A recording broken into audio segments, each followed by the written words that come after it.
Hello and welcome back to Disc Golf Daily. I'm Brian Papa Wolf Frawley, and I'm excited to talk to you about the Beaver State Fling. We had a comeback, we had a first-time winner, we had a playoff, we had a Oregon sweep, if you will. It was a pretty exciting weekend. I hope you tuned into DGN. Saw that great featured chase card, if you will, on Friday. You got to see a little repeat of Worlds from back in the day with Ricky Wysocki, Paul Yellowberry, Paul Macbeth, and one Mr. Nate Doss coming out of the commentator's booth, heading into the arena again, if you will, putting that 1038 rating back on the line. It was really cool for an OG fan like myself to see that happen. Love listening to him, but also love to see him play again.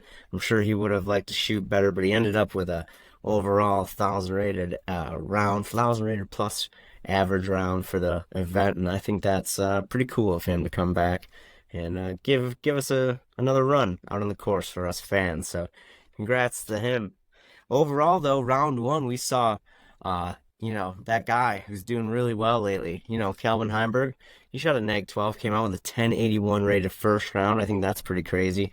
Richard Wysocki came in neg 9, AJ Carey neg 8, and then Matt Bell, Maximus Meyer, Ezra Robinson, Austin Turner, Andrew Marweed, Casey White, Kyle Klein, and Luke Taylor all shot a neg 7 on day one. But Matt Bell wins featured card for round two based on that PDGA number, and it's always great to watch Matt putt. I thought that was really cool to have him on coverage again. Day two, though, brought Luke Humphries rocking in neg 10, 1063 on the round, jumping him up to neg 16 overall, tying Kelvin Heimberg, who had a kind of lackluster neg 4 day himself. Ganenberg shot up, and Ezra Robinson shot up as well to tie Ricky Wysocki for a battle of third. So going into that final round, we had Luke Humphries, Kelvin Heimberg, Ganenberg, and Ezra Robinson on that featured card. At one point, I got to commend the commentators. There was like 10 people that could have won the event at any point. It was pretty crazy.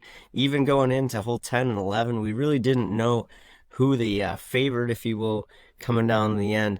We had some unfortunate bogeys for our lead card later, and Ganenberg pulls off an Oregon sweep, which is pretty sweet. First one to do it since Valerie Montejondo, I believe they said on the DGM broadcast. So kudos to them for that great stat. Ganenberg has a 1052 rated final round at -8, which pretty good if you ask me and myself. New stat here, we kind of have based on where they are and their rating. Ganenberg shot just over his rating to take that first place. Ezra Robinson shot about 8-10 points over his rating to take second place. Ricky took third, or tied for third, sorry, and got his exact rating. I think that's pretty crazy. And you go all the way to Calvin in fifth place. He did not shoot above his rating, but is still taking that fifth place position, or tied fourth place position with Gavin Rathburn, who did shoot pretty far over his rating for the event average. That is pretty interesting stuff, that you can take top four, if you would, event and shoot under your rating. That just goes to show you how good Calvin is. On the FPO side, after day one, we had Rebecca Cox, who's had a wonderful season so far. I believe her worst finish is maybe 14th, tied 14th so far this year. Tied with Natalie Ryan, Owen Scoggins, right behind them, one off the pace, and Annika Christensen at neg 6 as well. Going into that day two, pretty exciting.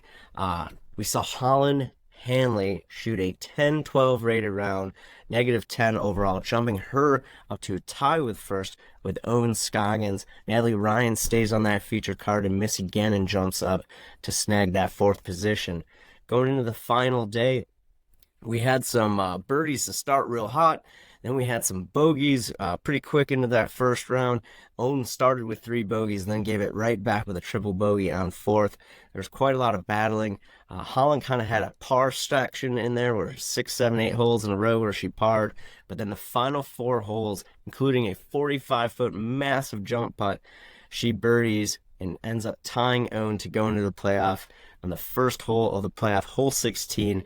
Holland cards the birdie, giving herself her first Disc Golf Pro Tour victory, and that is super cool. Really wonderful for her. I got to play with her at an All-Stars event once, and she is just an amazing person. So really awesome.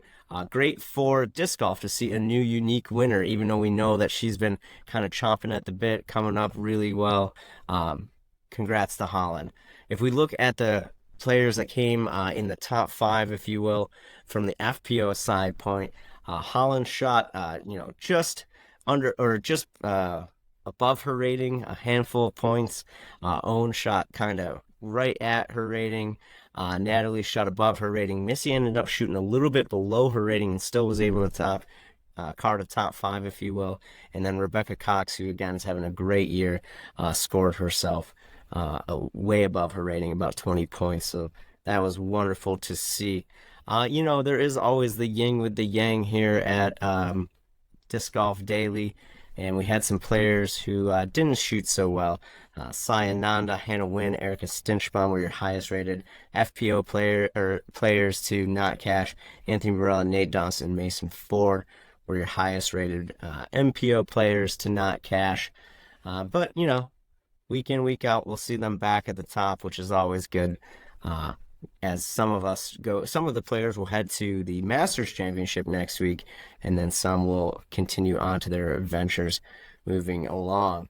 We have the shoulda, coulda, woulda that kind of parallels this. So the shoulda, coulda, woulda gives you number of rated players below finished above. So basically meaning how many people, based on rating, finished ahead of you. And there were some high scores in the MPO side. About 70 players finished above Alden Harris based on his rating that he should have beat. Drew Gibson's about that same number. Vinyl Makala as well. Nate Doss has a mid-60s number there, but remember he came off the commentator's chair, if you will. And then Andrew Pertisnell was beaten, unfortunately, by about 45 people that, based on player rating, and again, that's a generalization, he should have got himself there.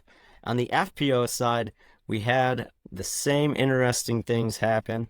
On the FPO side of the shoulda, coulda, woulda, Sayananda, unfortunately, had about 17 players finish above her based on rating that she should have beat. Madison Walker had about 13. Erica Stinchbaum, 12. Ella Hansen and Hannah Wynn had about 10 themselves. Going to the bore score, pretty interesting data.